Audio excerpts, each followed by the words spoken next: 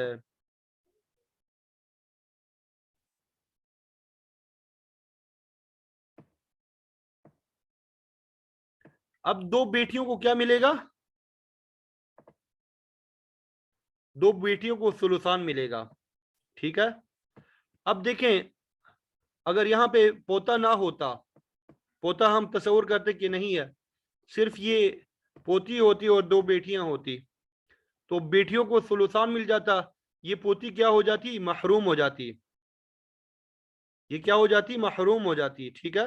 ہم وہ فرق نہیں کر رہے ہیں محجوب محروم، بس جو اصطلاحی لفظ محروم ہونے کے لیے وہ ہم استعمال کر رہے ہیں، ٹھیک ہے۔ 2 بیٹیاں ہوتی اور پوتی ہوتی، تو اب یہ محروم ہو جاتی، یعنی ذوی الفروض ہونے کی وجہ سے اس کو کچھ نہ ملتا۔ لیکن پوتا آ گیا، ساتھ میں کیا آ گیا؟ پوتا آ گیا، تو اس پوتے نے پوتی کو عصبہ کر دیا، پوتے نے پوتی کو عصبہ کر دیا، ٹھیک ہے۔ پوتے نے پوتی کو عصبہ کر دیا، تو ایسی صورت میں پوتی کو ایک حصہ ملے گا اور پوتے کو 2 حصے ملیں گے۔ اسی کے ساتھ ایک اور مثال میں آپ کے سامنے حل کر دیتا ہوں تاکہ وہ تشبیہ کا مسئلہ مزید واضح ہو جائے۔ پوتی ہے، ٹھیک ہے۔ اب دیکھیں، ہم نے پڑھا تھا کہ اگر ایک پوتی اور نصف ملتا ہے، لیکن ساتھ میں پوتا آ گیا، ساتھ میں کیا آ گیا؟ پوتا آ گیا، تو یہ پوتی جو ہے عصبہ ہو جائے گی، پوتی کیا ہو جائے گی؟ عصبہ ہو جائے گی پوتے کی وجہ سے۔ اسی طرح ایک اور مثال دیکھ لیتے ہیں، پڑ پوتے والی، ٹھیک ہے۔ ادھر یہ الگ سے میں حل کر رہا ہوں آپ کے لیے۔ پوتی ہے، یہ پوتے اور پڑ پوتے میں فرق کے لیے میں یہ بتا رہا ہوں۔ اب اس کو کیا ملتا ہے؟ نصف۔ اس کو کیا ملتا ہے؟ جب ایک کو نصف ملتا ہے نا، ادھر دوسرا پڑ پوتا ہے، اب یہ پڑ پوتے کی وجہ سے یہ عصبہ نہیں بنتی۔ اب یہاں پہ پڑ پوتا جو ہے یہ عصبہ نہیں بنتا، کیونکہ یہ پوتی جو ہے اس کو نصف مل رہا ہے، فرض مل رہا ہے۔ جب فرض مل رہا ہو تو یہ عصبہ نہیں بناتا، لیکن پوتا جو ہے اوپر جو ہم نے ہر حالت میں وہ عصبہ بناتا ہے۔ پڑ پوتا صرف اس حالت میں عصبہ بناتا ہے پوتی کو جب پوتی کو نصف، سدس یا ثلثان کچھ مل نہ رہا ہو۔ ابھی مثال نمبر 5 با کو دیکھیں، مثال نمبر 5، یہاں پہ 2 بیٹیاں ہیں، 2 بیٹیوں کی وجہ سے یہ پوتی جو ہے محروم ہو رہی تھی، یہ پوتی کیا ہو رہی تھی؟ محروم ہو رہی تھی، کچھ نہیں مل رہا تھا، نہ نصف مل رہا تھا، نہ ثلثان، نہ سدس۔ تو یہ پڑ پوتا آ گیا، اس نے اس کو عصبہ بنا دیا، پڑ پوتا آ گیا، اس نے اس کو عصبہ بنا دیا۔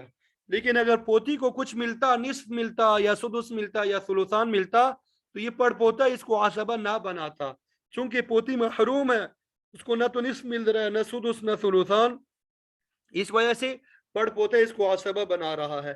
اور پوتا جو ہے ہر حالت میں اس کو عصبہ بناتا ہے، ہر حالت میں اس کو کیا کر دیتا ہے؟ عصبہ بنا دیتا ہے۔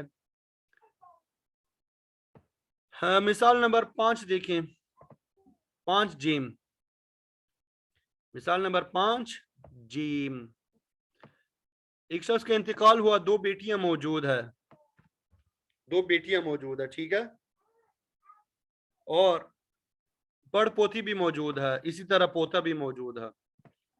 تو 2 بیٹیاں جو ہے ان کو ثلثان مل جائے گا، اور پوتے کی وجہ سے یا 2 بیٹیوں کی وجہ سے پڑ پوتی کیا ہو جائے گی؟ محروم ہو جائے گی، پڑ پوتی کیا ہو جائے گی؟ محروم ہو جائے گی۔ آگے مثال دیکھتے ہیں، آگے کیا مثال ہے؟ اچھا، آگے بھی ویسے وہ مثال میں نے حل کر دی جو آپ کو بتا دی تھی ابھی، ٹھیک ہے، میں سمجھ رہا تھا شاید حل نہ کی ہو۔ یہ 5 دال جو ہے، ایک شخص کا انتقال ہوا، پوتی ہے، پوتا ہے، اب دیکھیں یہاں پہ پوتی جو ہے عصبہ ہو جائے گی پوتے کی وجہ سے، حالانکہ اگر دیکھیں پوتی کو نصف میں ملتا تھا، لیکن پوتا جو ہے اس کو عصبہ بناتا ہے۔ دوسری طرف پوتی ہے اور پڑ پوتا ہے، تو پوتی کو نصف مل جائے گا، اب یہ پڑ پوتے اس کو عصبہ نہیں بنائے گا، ٹھیک ہے۔ آخری مثال دیکھتے ہیں، پوتی ہے اور بیٹا ہے، تو پوتی جو ہے محروم ہو جائے گی بیٹے کی وجہ سے، اور بیٹا عصبہ بنے گا۔ عصبات کی تفصیل انشاءاللہ ہم آگے پڑھیں گے، عصبات کی تفصیل ہم آگے پڑھیں گے۔ اب یہ پوتی کے جو 6 احوال ہے، اس کو عربی میں بیان کیا گیا ہے، ابھی تک اگر سمجھ نہیں آیا دوبارہ دیکھیں، یہاں پہ انشاءاللہ کوشش کریں سمجھ آ جائیں گے۔ وَلِبِنْتِ الْإِبْنِ سِتَّةُ أَحْوَالٍ، بنت الابن یعنی پوتی جو ہے اس کے لیے 6 احوال ہے۔ النصف للواحد، اگر ایک ہو تو کیا ملے گا؟ نصف مل جائے گا، یہ بیٹی کی حالت بھی یہی تھی، ٹھیک ہے۔ الثلثان للاثنتین فصاعدۃ، 2 یا 2 سے زیادہ ہو تو ثلثان ملے گا، یہ بھی بیٹی کی حالت ہے، ٹھیک ہے، یہ بیٹی کی حالت ہو گئی، یہ بھی بیٹی کی حالت جو مشترک ہے دونوں میں۔ السدس مع الواحدۃ السلبیہ، واحدہ ایک کو کہتے ہیں السلبیہ، بیٹی کو بولتے ہیں، ان کو 6ٹھا حصہ ملے گا واحدہ سلبیہ کے ساتھ، ایک بیٹی کے ساتھ۔ السقوط بالسلبیتین، یہ ساقط ہو جائیں گی، محروم ہو جائیں گی 2 بیٹیوں کے ذریعے سے، ٹھیک ہے۔ اور یہ تیسری حالت جو ہے عصبہ ہونے کی، یہ بھی مشترک ہے دونوں۔ یہ جب یہ محروم ہو جائیں گی نا، یہ 2 بیٹیوں کے ذریعے سے محروم ہو جائے، تو اس کے بارے میں بتا رہا، الا مگر ان یکون بحذائہن، اس کے برابر میں ہو، حذا کا معنی ہوتا ہے برابر، ان یکون ہو، یہ ان یکون اس کا فاعل کیا بنے گا؟ بہت آگے ہے، غلام، ان یکون غلام، کہ ہو غلام بچہ، بحذائہن ان کے برابر میں، ان کے برابر میں جو بچہ ہوگا وہ کیا کہلائے گا؟ پوتا کہلائے گا۔ ان کے برابر میں جو بچہ ہوگا وہ کیا کہلائے گا؟ پوتا کہلائے گا، ٹھیک ہے۔ اس کے برابر، پوتی کے برابر میں جو بچہ ہوگا مذکر ہوگا وہ کیا کہلائے گا؟ پوتا کہلائے گا، ٹھیک ہے، بحذا، یہ برابر میں ہے، ٹھیک ہے۔ او اسفلا، یا اس سے نیچے، نیچے جو ہوگا وہ کیا ہوگا؟ پڑ پوتا کہلائے گا۔ او اسفل منہن، یا ان کے نیچے کیا ہو؟ غلام ہو، ان کے برابر میں غلام ہو یا ان کے نیچے غلام ہو، مطلب برابر سے کیا؟ پوتا یا پڑ پوتا ہو، پوتی کے ساتھ پوتا ہو یا پڑ پوتا۔ فیعصب، تو ان دونوں صورتوں میں یہ وہ بیٹا جو ہے، وہ پوتا جو ہے یا وہ پڑ پوتا عصابہ بنا دے گا، من کانت بحذائہ، جو اس کے برابر میں ہے، او فوقہ، یا اس سے اوپر ہے، لیکن یہ فوق کے لیے شرط یہ ہے، اذا لم تکن ذات سہم، کہ جب وہ سہم والی نہ ہو، فرض والی نہ ہو۔ یہ جو پوتے اور پڑ پوتے میں فرق میں نے آپ کو بتایا، وہ بتا رہے ہیں کہ او فوقہ فیعصب من کانت بحذائہ، پوتا جو ہے وہ تو اپنے برابر والی کو عصبہ بنا دے گا ہر حالت میں۔ او فوقہ، یہ او فوقہ جو ہے یہ پڑ پوتے کے لیے ہے کہ اپنے سے اوپر والے کو بھی وہ عصبہ بنا دے گا، کب؟ اس کے لیے شرط بتا دے، اذا لم تکن ذات سہم، کہ جب وہ سہم والی نہ ہو، فرض والی نہ ہو، یعنی اسے نصف سدس ثلثان کچھ مل نہ رہا ہو، وَيَسْقُطُ مَن دُونَهُ، اور اس کے علاوہ جو نیچے والے ہوں گے، نیچے والی جو ہے وہ پڑ پوتی وہ ساقط ہو جائے گی غلام کی وجہ سے، وَيَسْقُطْنَ بِالْإِبْنِ، اور یہ سب جو ہے ساقط ہو جاتی ہے بیٹے کے ذریعے سے، یہ بیٹے کے ذریعے سے کیا ہو جاتے ہیں؟ ساقط ہو جاتے ہیں۔ یہاں تک بات سمجھ آ گئی سب کو؟ ذرا جلدی بتا دیں سمجھ آئی کہ نہیں؟ چیٹ باکس آن ہے؟ جی چلے الحمدللہ، یہ تشبیب کا مسئلہ جو ہے حل ہو گیا، تشبیب کا مسئلہ آپ کا حل ہو گیا۔ اب آپ سراجی نکالیں، بعد میں سراجی نکالیں، اور سراجی میں جو تشبیب کا مسئلہ بڑا لمبا انہوں نے دیا ہوا ہے اس کو ذرا حل کریں، حل کر یہی سارا اصول اس میں لاگو ہوگا، یہی سارا اصول اس میں کیا ہوگا؟ لاگو ہوگا۔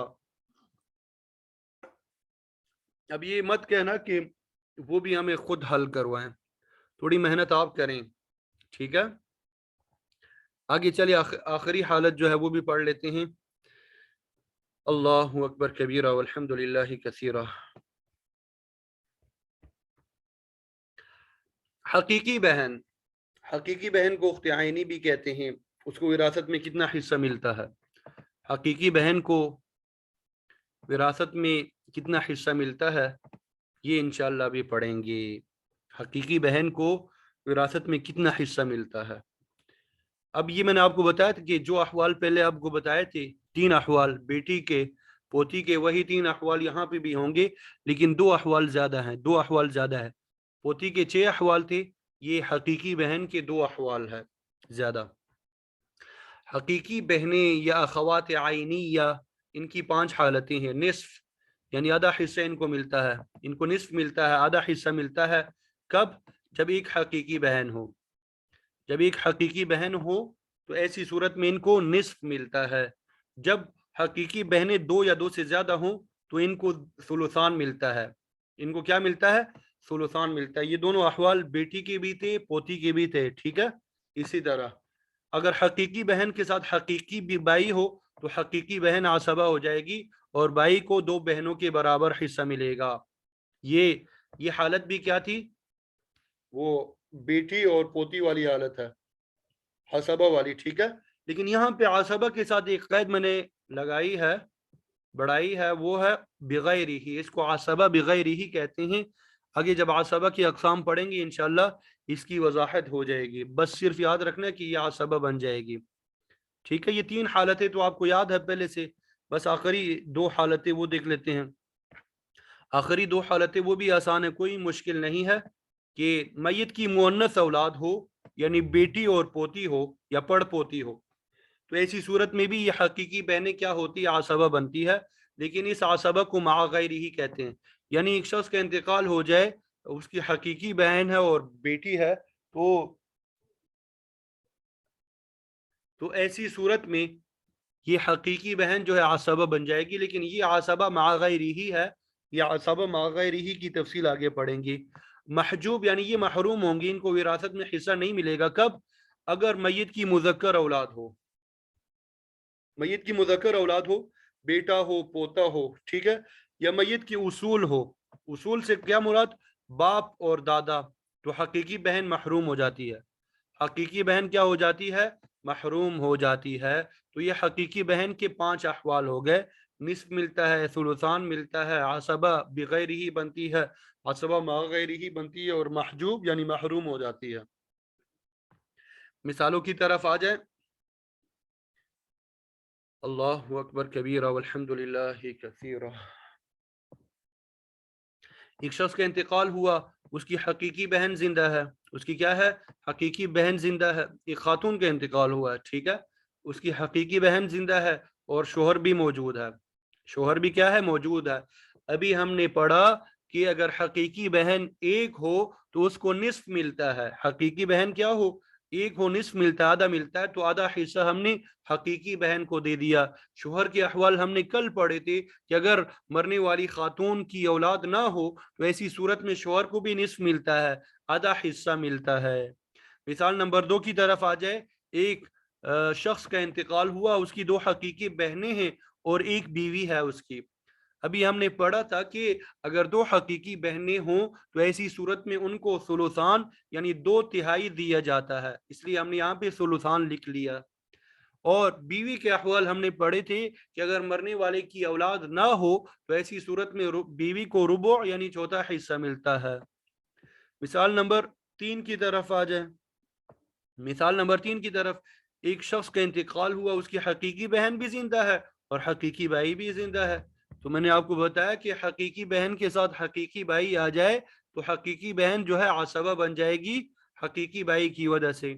مثال نمبر 4 کی طرف آ جائے. ایک شخص کا انتقال ہوا، اس کی حقیقی بہن موجود ہے اور ساتھ میں بیٹی بھی موجود ہے.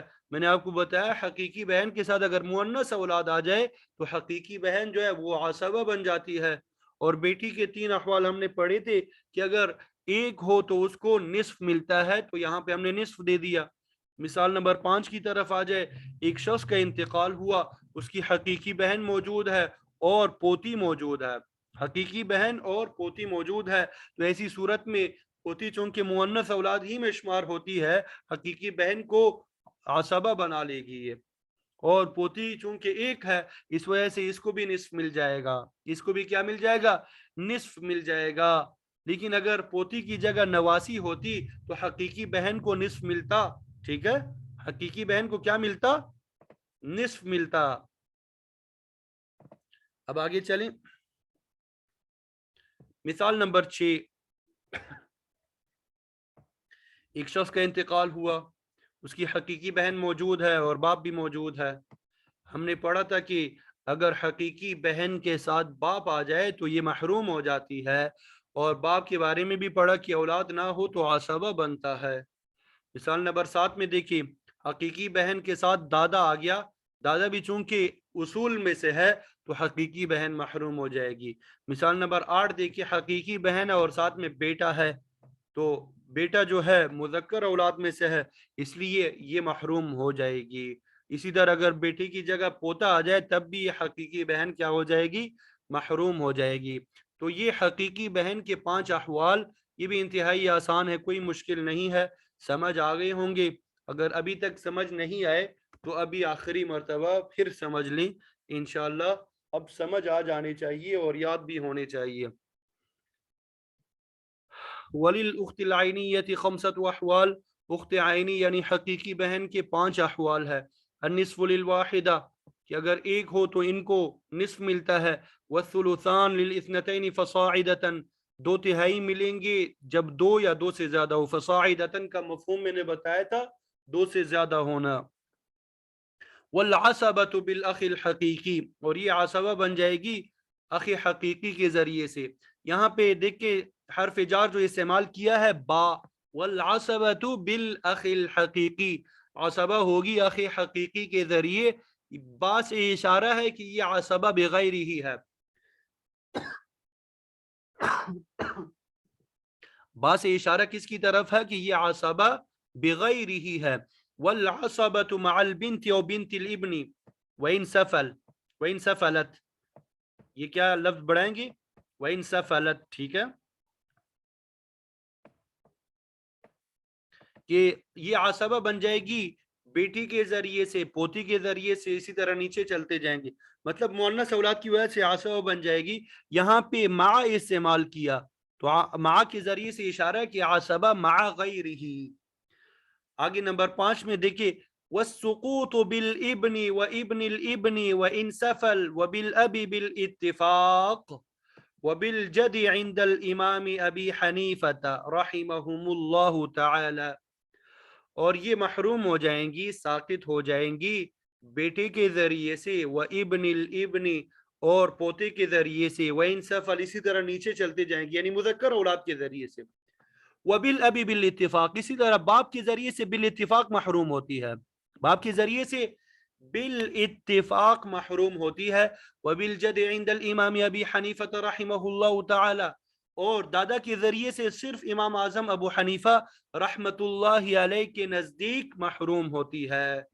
یہ اگر آپ کو یاد ہو باپ اور دادا کے بارے میں ہم نے پڑھا تھا کہ دادا کی بھی وہی احوال ہے جو باپ کے ہے، لیکن 4 مسائل میں فرق ہے. 4 مسائل میں کیا تھا؟ فرق تھا. 4 مسائل میں کیا تھا؟ فرق تھا. ان میں سے پہلا مسئلہ یہی ہے. پہلا مسئلہ کیا ہے؟ یہی ہے کہ باپ آ جائے اور اسی طرح دوسری طرف یہ حقیقی بہن آ جائے تو بالاتفاق حقیقی بہن محروم ہوتی ہے. لیکن اگر باپ کی جگہ دادا آ جائے تو صرف امام اعظم ابو حنیفہ رحمۃ اللہ علیہ کے نزدیک وہ تو محروم ہو جاتی ہے، لیکن دیگر ائمہ کے نزدیک وہ محروم نہیں ہوتی. تو یہ پہلا مسئلہ ہے، یہ پہلا مقام ہے، یہ ان 4 مسائل میں سے یہ پہلا مسئلہ ہے. ٹھیک ہے. بقیہ جو مسائل ہے ان کی بھی انشاءاللہ نشاندہی ہوتی رہے گی. اللہ تعالیٰ سے دعا ہے کہ اللہ تعالیٰ ہم سب کے لیے علمی میراث کا سمجھنا اور سمجھانا آسان بنائے اور اسے اپنی بارگاہ میں قبول فرمائے. اور جو اس کورس کا انعقاد کرانے والے ہمارے اساتذہ جو ہے، بالخصوص جن ہمارے اساتذہ کا انتقال ہوا ہے، اللہ تعالیٰ ان سب کی کامل مغفرت فرمائے. ہمارے دادا دادی نانا نانی کا انتقال ہوا ہے، اسی طرح دیگر جو عزیز و اقارب کا انتقال ہوا، اللہ تعالیٰ سب کی کامل مغفرت فرمائے، جنت الفردوس میں سب کو اعلیٰ مقام عطا فرمائے. اور ہمارے والدین اور اسی طرح جو ہمارے اساتذہ حیات ہے، اللہ تعالیٰ ان کی زندگیوں میں برکت عطا فرمائے، صحت اور عافیت کے ساتھ انہیں رکھے اور ہمیں ان کی خدمت کرنے اور ان کے علوم سے استفادہ کرنے کی توفیق عطا فرمائے، ان کے تجربات سے فائدہ اٹھانے کی توفیق عطا فرمائے. وآخر دعوانا ان الحمد للہ رب العالمین.